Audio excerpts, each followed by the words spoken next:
What's up, YouTube? It's Glenn back with Big Jack, the Fade YouTube sports betting podcast. We are back with a Week 16 best bets of the NFL week videos. We are doing the whole week this week. Game started on Thursday. We're recording on a Wednesday night, so we got the whole slate in front of us. Jack. Last week, Jack and I both go 2-1. Great week for the show. He gets himself back to 500 on the season, 22, 22, and 1. I moved my record to 21 and 24. In need of a big week here. 3-0 would be great for the program.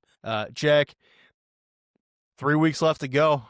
It'd be nice to finish strong here. How you feeling? Exactly right, man. 2-1 feels good. A little bit of a bounce back for the both of us after a disappointing week previously, but right at 500 on the year, you're not really profitable. You're sort of bailing water a little bit. You can need kind of have pigeonholed ourselves. Certainly need some strong weeks down the stretch. Got to find some consistency. I feel like 2-1 is probably the worst you could afford, and to have anything respectable, probably going to have to work in maybe 2 3-0s. A lot of work ahead. I got to find winners. Got to find them fast. Got to believe. And while we did go 4-2 last week, two losers we had were not pretty. They were a couple ugly losers. That's our specialty, man. If we lose, it's a no doubter. I'll tell you that much. With me ending the week on the Miami Dolphins, who that now bench Tua and have nothing to play for really the rest of the way. But anyway, we are on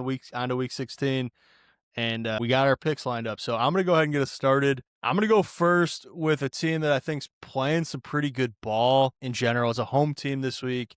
It's a bigger number than I think I would expect. I think would expect more, closer to like a 3-point number. It's all the way up at 4.5. I'm going to take the favorites at home in the New Orleans Saints against the New York Jets. I just like the way the Saints are playing lately. It's at home. The Jets, it's hard to think anybody's ever tanking, especially with like a first-year head coach. But I think the Jets might be in the first overall draft pick sweepstakes right now. New Orleans Saints -4.5. I like the Saints to win comfortably, maybe close to 10 points here. New Orleans -4.5. That's my first pick of the week. They've been playing some good football, man. Playing spoiler these past couple weeks. Popped the Bucks, popped the Panthers back to back. Interesting race in that division this week. Maybe a little preview. Maybe one of us are going to be on that game. Big one in the NFC South. But yeah, they've been playing good football. Got to respect what Kellen Moore's been doing as a first-year head coach down there. I think going into the season, they were, probably one of the top teams on the board as far as what people were picking for that, first-round projection, the tankathon sort of concept. But Tyler So's been pretty good since they've implemented him as the starter. Once they sort of moved on from Spencer Rattler, it seems like he's improving week over week. Has sneaky shot at Rookie of the Year, which is kind of crazy. I have a ticket on it. Wow. Plus 20,000. Plus 20,000. No way. You've been playing that close to the vest. What kind of lick you got on there? It's a small ticket. I want to say it's either $5 or $10, but it's like to win like $2,000 or something like that. And even if the odds get juicy, maybe I could cash out. I want to say it's already up to like $30 or $40, but who knows? A lot's got to go right to even start thinking about that. Ride it, baby. Ride it. That's incredible, though. Hell yeah. But yeah, as much to say, long-winded way, I can't go against the Saints. They're playing good football. Jets are bad. And like you said, who knows how much they're really interested in winning at this point in the season. So hopefully the Saints can get it done. I did, to your first point, it did catch my eyes like a little bit of is there some value on the Jets here? With is this number too big, or should the Saints really be giving 4.5 to anybody? But every time I've looked at the Jets recently, it's sort of gotten ugly on me. Hopefully the Saints find a way to get it done. My first pick, I'm actually going to go to, you mentioned we're doing this on a Wednesday. We've done a lot of these kind of earlier in the week this year, but I don't know if any of us have really turned to the Thursday night game all too often. I'm going to take the Seahawks, your Seattle Seahawks, -1.5. I'll boil it down to as simple as Sam Darnold threw like 100 interceptions the first times these two teams got together, and the Seahawks lost the game 21-19. I know those Seahawks didn't look great against a 50-year-old Phillip Rivers, who literally got signed to the Colts like 5 days before the game. They barely snuck that one out with the last-second field goal. But I think there's a chance that they might have been sort of looking ahead to this Thursday night game. Given, what they knew they were going into with the Colts, they probably felt like they'd find a way to win it. They did. I think they're going to be ready to play. It's a massive, massive game for a ton of playoff implications with the division, the 1 seed overall. I think the Seahawks are up for it, man. I think the Rams maybe get a little bit of a tough game after, kind of that shootout they had with the Lions. I don't know. I think the Seahawks stifle them and find a way to win this one to cover that 1.5. Yeah, man, I'm on the same side as you. It's my second pick of the week is the Seattle Seahawks minus 1.5. It's a get back spot for them, and I like them in this spot. I like that it's on Thursday night. I don't know. It's prime get back spot territory. It's at home. If they want to win this division, they got to win here.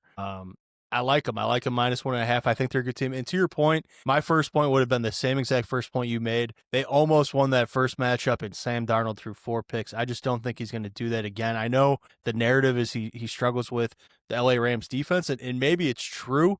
But that being said, I don't think he's going to throw 4 picks again, even if he has a 1 or 2 pick day. It's just a massive change in that game. Let's hope he plays a completely clean game across the board because we're both on that side. Seattle Seahawks minus 1.5. Love it, Mike. Absolutely love it. And, just show notes, if you will. This is going to be the 4th time we're on the same side. 2-1 when that has happened so far this year. So hopefully we can move it to 3-1. 75% on that clip would be real nice skating down the stretch here. My second pick, I'm going to move to a team that's looked pretty good the past couple weeks. The Minnesota Vikings have been playing some better football. J.J. McCarthy's sort of turned the nose up a little bit after he had his second stint on the bench. So maybe there's a little bit of learning, a little bit of development going on. You got to give guys the benefit of the doubt this young into their career. But I'm going to take the Giants plus 3. I still am not really a believer in the quarterback there. The team is solid. I've spoken about it multiple times this year, how much I do sort of like that roster top to bottom. I like Kevin O'Connell as a coach a lot. And kind of like you were saying about the Jets, the Giants probably don't got a whole hell of a lot to play for. They could probably be pretty happy with a high draft pick. But I think Jackson Dart's decent. I think that defensive front can still get after the passer. I think they'll still put some pressure on J.J. McCarthy. And I don't know. I don't trust J.J. McCarthy to be laying 3 points on the road. I don't really care who it's against. So I don't know. I just think there's a little bit of value there. I'm going to take the Giants plus 3. Hope they find a way to come in. I thought you were going to take the Vikings with the way you started that soliloquy, but that being said, I like the Giants in the side too. I'm not on it. I didn't pick it. That was a game I was eyeing. I was pretty close to picking the Giants as well. I also think like Mike Kafka's a guy that probably wants to try to get a win as an interim coach. Wouldn't shock me to see the Giants win this game outright. So I like that pick, Jack. My last and final pick, it's another get back spot. I'm on the home team. I'm on the Chicago Bears against the Green Bay Packers. I think if they're ever going to win a game and look like the better team than Green Bay, it's this week. Parsons being out is a massive issue. Green Bay's kind of banged up overall. The Bears look like a team that are absolutely laser focused at this point of the year, coming off probably their most impressive win to date, even though, Shedeur Sanders doesn't look like a very good quarterback.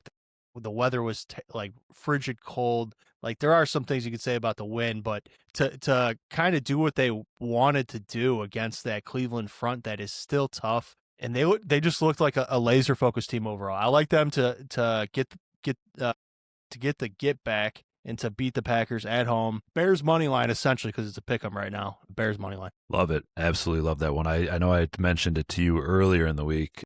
I kind of said, you better jump on that Bears plus 110 right now when they were 1.5 point dogs. But yeah, the lines moved a little bit. I think probably rightfully so. I won't spend a ton of time elaborating here. Obviously we'll do the Bears the Bears video as well, where we can kind of chop it up a bit more about them specifically. But yeah, obviously I love that pick. It's the Bears. I'm never going to be upset when one of us are on them. It was my biggest no sweat winner last week. I felt real good about that one. Felt even better about the result. So yeah, hopefully they keep it rolling. Bears. Bears. My third and final pick, I'm going to stay in the division. I don't love that I'm doing this for the playoff implications and, what it could mean potentially for that Week 18 bout. But I'm going to take the Lions at home, -7. It's a big number, kind of crazy big number against a Pittsburgh team that's looked good the past couple weeks. That's also, competing to win that AFC North to hang on to their playoff positioning. Aaron Rodgers is playing some really, really good quarterback right now. He really is. I know a lot of people kind of talk trash about the way Rodgers looks, but I don't know, man. You watch the guy, you look at his numbers, he's still getting it done, especially these past couple of weeks. But I just think it's too big of a number. I think it makes it look a little easy to go Steelers, to lean that side of it. It's a ton of points for Tomlin as a dog, which, I guess I don't love that angle given what he's done historically in these spots, but the Lions they haven't lost back-to-back games in I don't know, 2 or 3 years, something crazy like that. They're just coming off a tough loss of the Rams. Their backs are up against the wall. They're going to be at home, going to be at Ford Field where they're comfortable. I think that offense is going to light it up. And even though the Steelers are 8-6, some of their yardage discrepancies still sort of speak volumes to me. I don't know. There's not many teams who are going to have the sort of numbers that they do that find themselves at 8-6. I think there's a little bit of fraudulence to that, and I'm going to roll the Lions. I think they smack them at home. I could see them winning this game by, 20 plus. So I'll take the 7 and think they pipe them. Yeah, it's another game I have my eye on. I absolutely think it's the right side. It's a huge number for the Steelers that are in a playoff race to get +7, but Detroit at home coming off a win. I think they bounce back, and I think they absolutely bury the Steelers. This is one of those games where you hear Steelers fans just say, oh, it's more of the same with Tomlin. We need change. It's just no doubt about it in my mind. The Lions are going to blow them out. All right. Quick recap for everybody at home. I am on the New Orleans Saints -4.5, the Seattle Seahawks -1.5, and the Bears money line. Jack is on the Seattle Seahawks -1.5 as well. He is on the New York Giants +3 and the Detroit Lions -7. It is week 16. We only got 3 of these regular season weeks left. We need to get some winners. I think our picks are going to be winners. Jack, any last words for the fans out there? Oh man, gotta get hot. Almost need 9-0 to really be proud of the way the year went. So 2-1 at the worst, 3-0 would be that much better. And yeah, we'll keep it rolling in the postseason as well. So it's the opportunity is not completely dried up, but got to take advantage of these last 3 regular season weeks with the full board, no doubt about it. Like and subscribe, hit the bell. We'll be back with a Bears preview video. Bears.